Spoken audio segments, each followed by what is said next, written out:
Welcome back to another. Hello, guys. Welcome back to another video fueled by my inability to sleep. And it's currently 1:12 a.m. and we're going to be looking at animation, the history of animation, and how in the 21st century animation has really changed as a form of storytelling. Well, animation is understood as the technique of photographing successive drawings or positions of puppets or models to create an illusion of movement when shown in a sequence.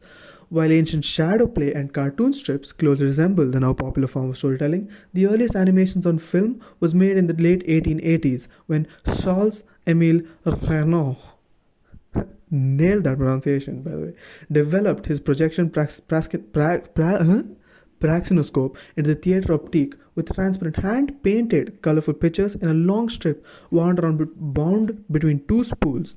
Many sources suggest various answers for the first animated film.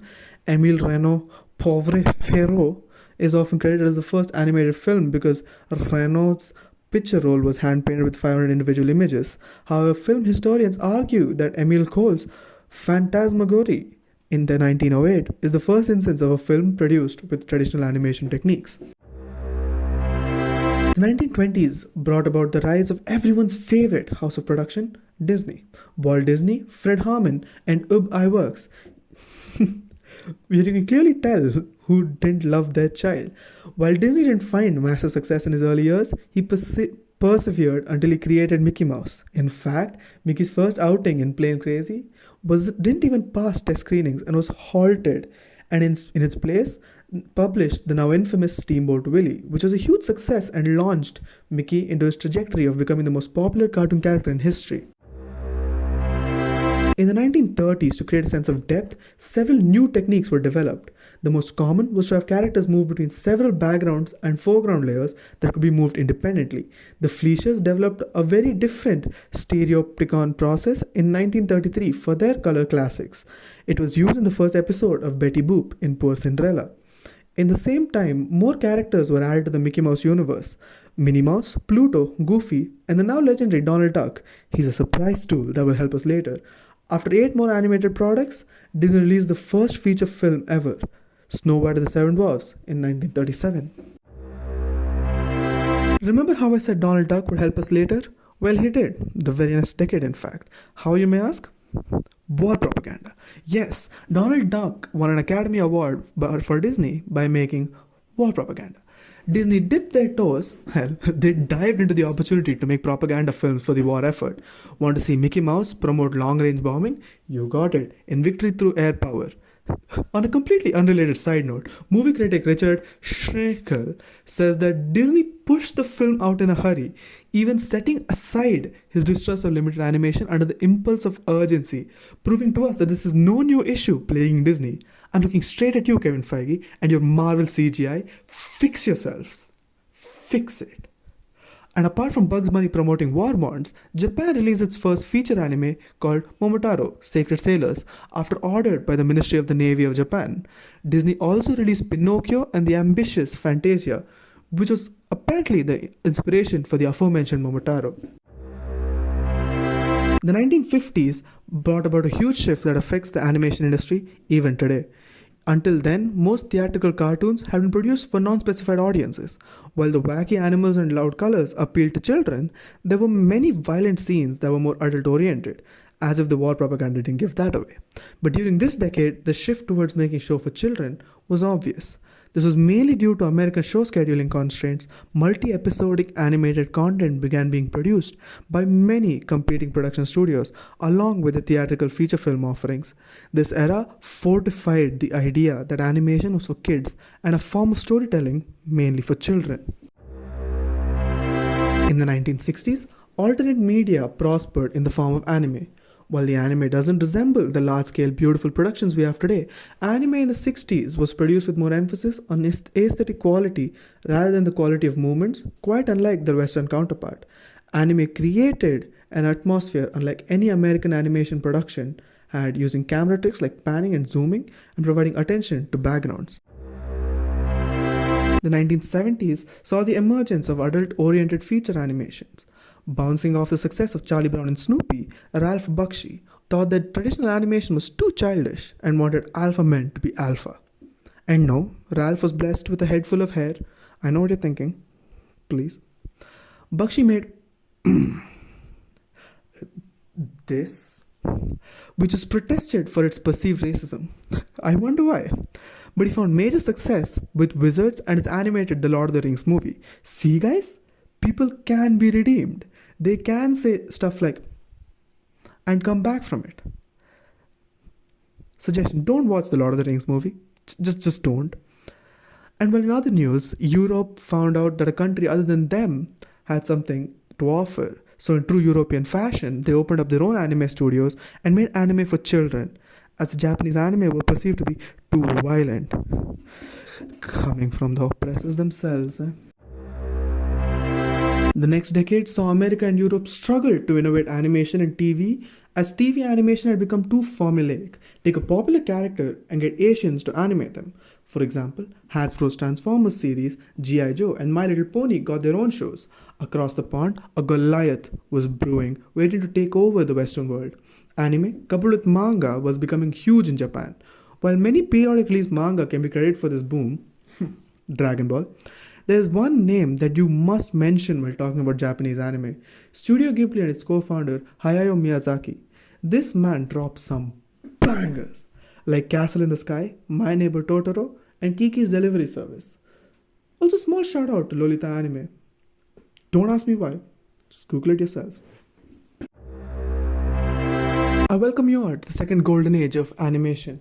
The 1990s saw Disney make an astronomical comeback, dropping classic after classic, like The Lion King, Beauty and the Beast, Aladdin, and The Little Mermaid. Who knew 20 years later they would re-release the same slate in live action to claim a hint of the fame that they tasted in the year 1990? In television sector, we saw new hits in the form of adult entertainment. Pause. It's not what you're thinking.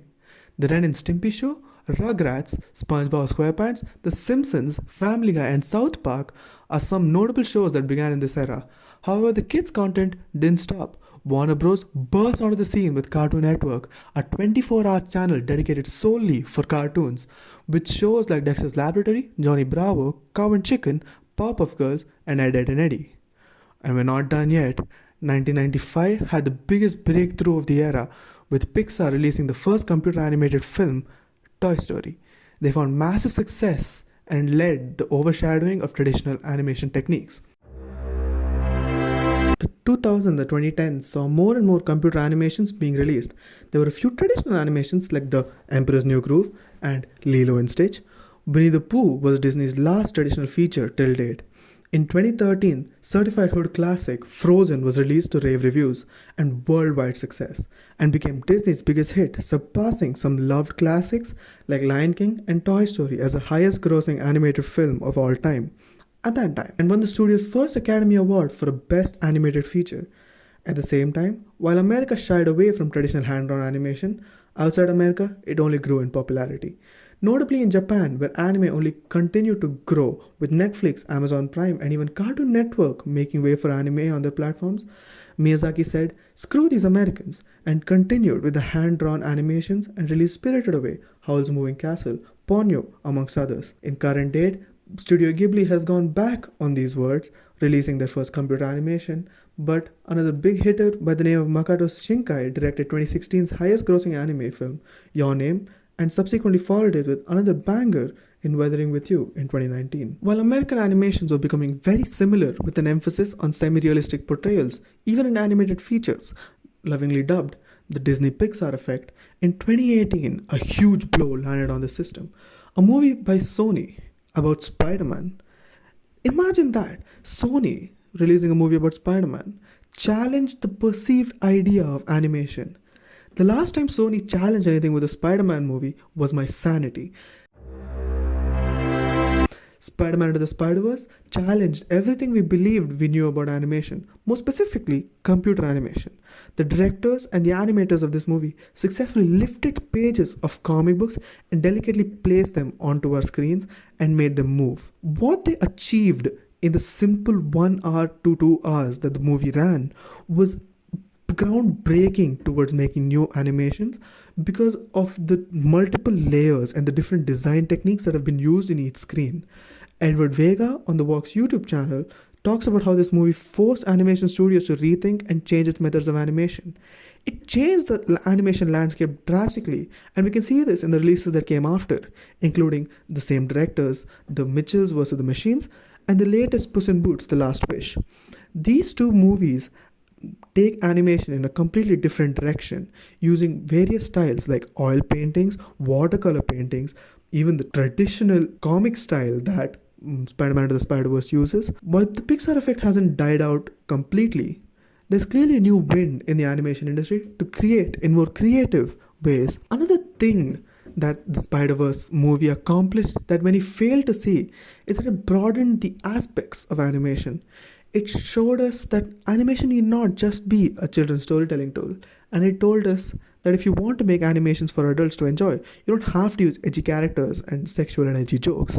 A great story can be told through animation for all ages. Spider-Verse legitimized animation as a real form of storytelling and not simply a vessel for younger generations' entertainment. Spider-Verse also showed us the extent to which animation can be used and why in many cases it is a superior form of storytelling as compared to live-action films. What Spider-Verse achieves with color, texture and effects will never be able to replicate in live action. I wrote this script initially before watching the new Spider-Man Across the Spider-Verse movies, but as of 8 hours ago, I've watched that movie and I can confidently say that that movie has only pushed the boundaries further, merging live action and animation onto the same screen so seamlessly and merging different art forms and styles and different artistic takes with characters showing their emotions outward instead of inward makes animation such a beautiful concept to convey more than just what the actors and the voice actors are conveying. While I am seeing rumblings of a live action Miles Morales movie, I am concerned with how much they can achieve on a live action scale because of how much we have received on the animation side. While I would enjoy a live action remake of, it wouldn't be a remake necessarily, while I would enjoy a live action version of Miles Morales because we saw his uncle played by Donald Glover, I don't enjoy most live action remakes of classic animations. I like to emphasize this. Please, just stop making live action remakes. Why do you need a live action remake? Studios claim to need live action remakes to showcase the story to a wider audience, as historically the belief was that adults don't watch animation or anime.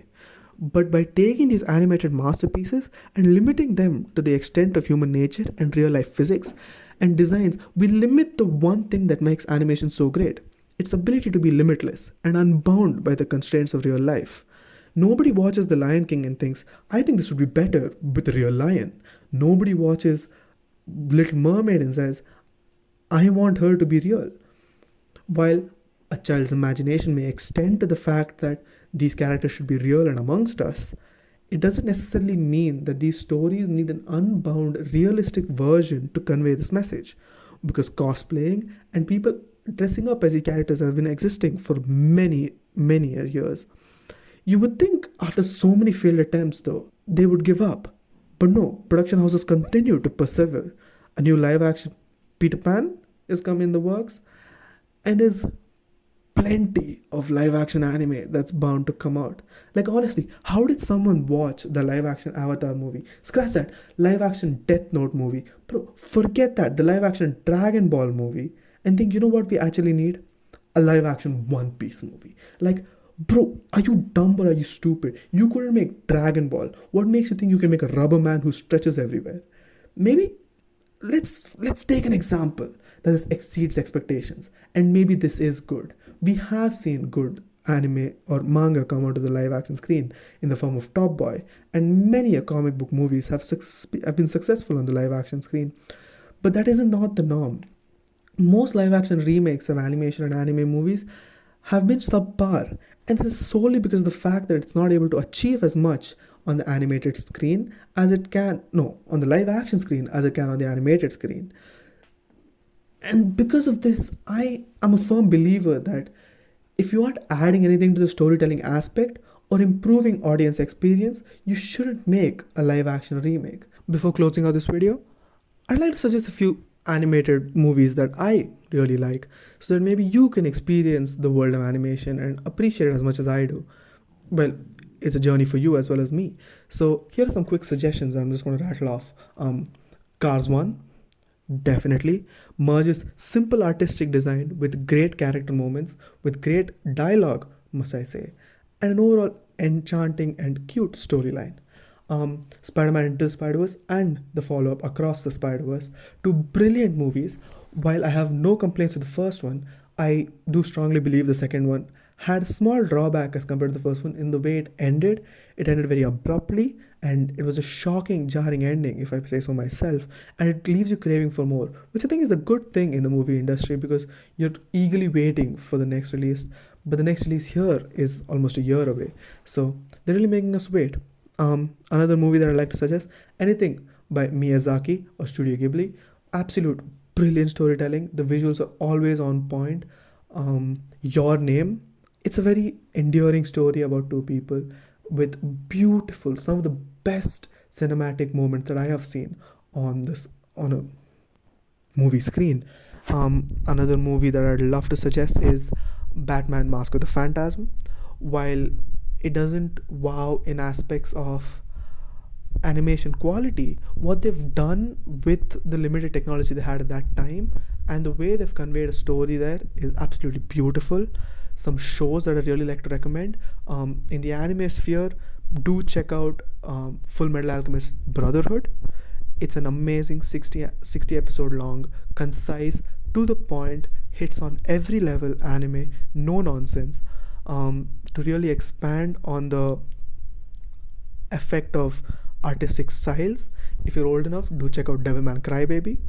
It has a nice cutthroat storyline with some of the most intriguing visuals that I've seen on an anime screen for a long while. Another one, if I do have to suggest, look out for Demon Slayer. Obviously, some of the best animation quality that I've seen ever. It brings across the action and the impact of this action in such a brilliant way with those visuals that are breathtaking. Undeniably some of the best visuals. Does lack a bit on the storyline side, but makes up significantly with the visuals. And last but not least, Puss in Boots 2, and basically any other movie that I've mentioned throughout the course of this video. Do check them out and let me know your thoughts in the description. Let me know your thoughts in the comments as to what your thoughts on animation are versus live action, because I'd love to hear them, because I am a very pro animation person, because I love the form of storytelling through art, because I do love art. But I can understand why people prefer live action, and if you are someone who prefers live action, please let me know in the comments. Thank you very much for watching. If you stayed this long, bye bye.